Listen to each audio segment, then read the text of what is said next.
I think if you get a chance to see the written version of my talk, you can have your pick, actually. Now, since you asked, I know, I actually have a few notes of my own as to what I think needs to be done. If I were to follow on the discussions that have started this afternoon, I think this question of improving communications is very fundamental, very basic. I would like to think that all faculty members must make an extra effort to communicate more with other faculty members, not just in their own units, but with other departments. I'll take Chancellor Kao's points that yes, there are some collaborative projects, yes. Perhaps the problem is there are not enough of them. And I would like to think that there should be more informal collaboration besides these very formal project multidisciplinary studies. I think we have to communicate with one another a little bit better so that we know more or less what the different disciplines are doing at the present time. Siguro, yun lang, ang gusto kong suggest that improve communications among yourselves as faculty, and then reach down to the students and have that dialogue as well. Thank you, sir. Our next question is from UP Manila. Professor Go, come in, please. Hello, this is Professor Go from UP Manila. The question we have is this. In your opinion, what can be done about the popular notion of UP's identity and tradition of excellence? In particular, if this UP identity and tradition of excellence we have is no longer true, as you mentioned in some of your in your speech a while ago. Where that is true and correct, it must be encouraged. Where I think we need to be careful about is in situations, let's say within a particular discipline, a particular campus, if we do not have that, let's not brag about it. I did not expound, elaborate on this too much. In many areas, disciplinal areas, the UP is unmatched. Well, of course, the obvious example I think I brought up is the Marine Science Institute. The UP Marine Science Institute is #1 in this country and probably in the region, if not in the tropical world. Okay, that we have to be proud of, and that we continue. But let us not stop there. We have to continue the effort to continue to excel, because if we stop and we don't put in as much effort as we have done in the past, then we will slide and we will lose that tradition, and we will lose that edge. So by all means, where we have the advantage, let's try to continue the effort and push on. I'm not saying we should stop there. It's where we are, it's our shortcomings that we have to address and get over those so that we can even be more successful. Thank you, sir. The next question is from the Open University. Professor Luna, please. Hello, Dr. Gomez. We have a question here from Professor Diego Maranan of our Faculty of Information and Communication Studies. Professor Diego. Good afternoon. So if you could make one policy change that would support the kind of institutional change that you want to see, if you could change, add, delete any statute, any rule from the university, what would it be? Or does it matter? Do we need to look no further than creating more open collaborative spaces? Thanks.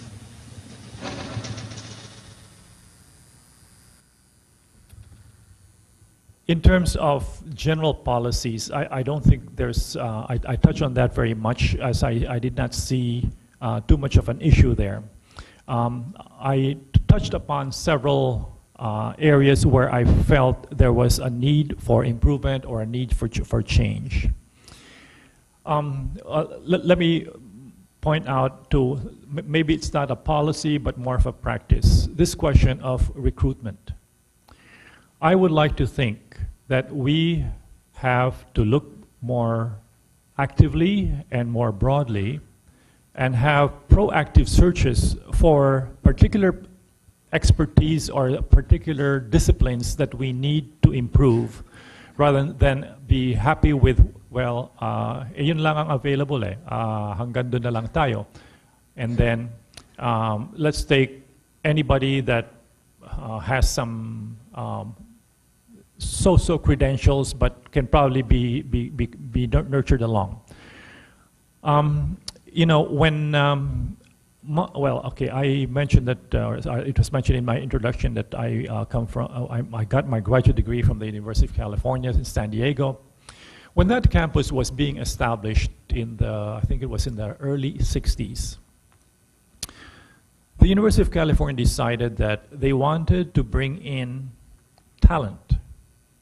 So what they did, they searched the whole country and looked for Nobel laureates on the East Coast and invited them to San Diego to set up shop in La Jolla. Among the people they got was Harold Urey, a famous physicist. So they went out of their way. They didn't look for University of California graduates. They looked for the best in the world. So they went and recruited them. And what else did they do? They looked for piece of land, housing for these people, and offered them a position. And that in I think less than a decade, the University of California San Diego campus was one of the top medical colleges in the whole of the United States.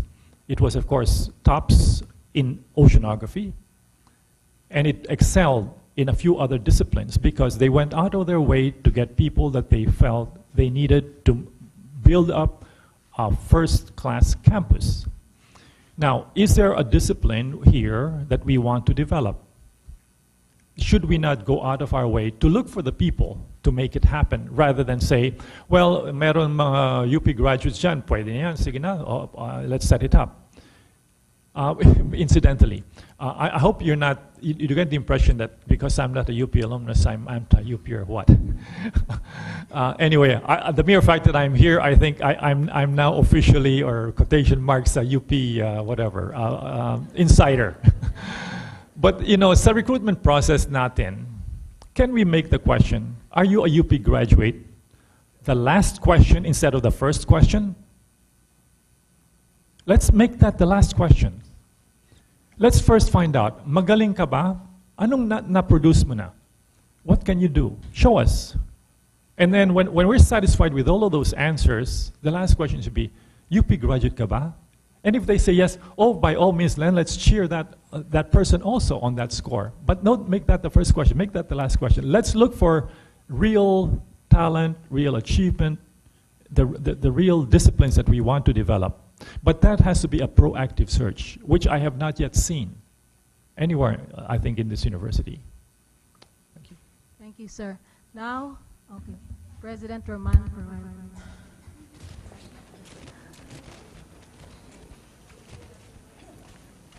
I agree with Dr. Gomez that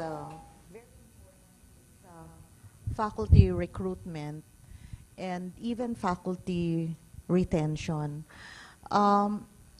You know, during the time of President Nemenzo, the university came up with very definitive policies about who to give tenure to. And I think a lot of people complained about the very stringent requirements. And I was surprised that even until today, there are faculty members questioning the policy on the grant of tenure. And so, to me, I was really disappointed because we know we even had to have a bleeding heart and a brave heart approach to the grant of tenure. to me, I thought it should be no question at all. It should be a brave heart thing. But then you have groups in the university arguing for a bleeding heart approach to the grant of tenure up to this time. The other thing is, I don't know if, I guess there are some faculty members who think that the goal in this university is getting tenure. On the other hand, I think getting tenure is the start of an academic career. You don't stop publishing just because you already have tenure. So it's changing the mindset, I think, that is very, very important. Of course, that's not a very popular statement that I'm making, pero that is what is happening. Until today, we get questions about tenure. About how strict, why do we need publication?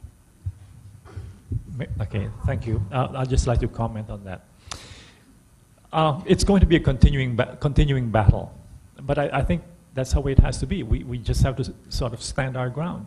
Hindi pwedeng kawawa and charity and so on and so forth. We've got to be tough if we want to get ahead.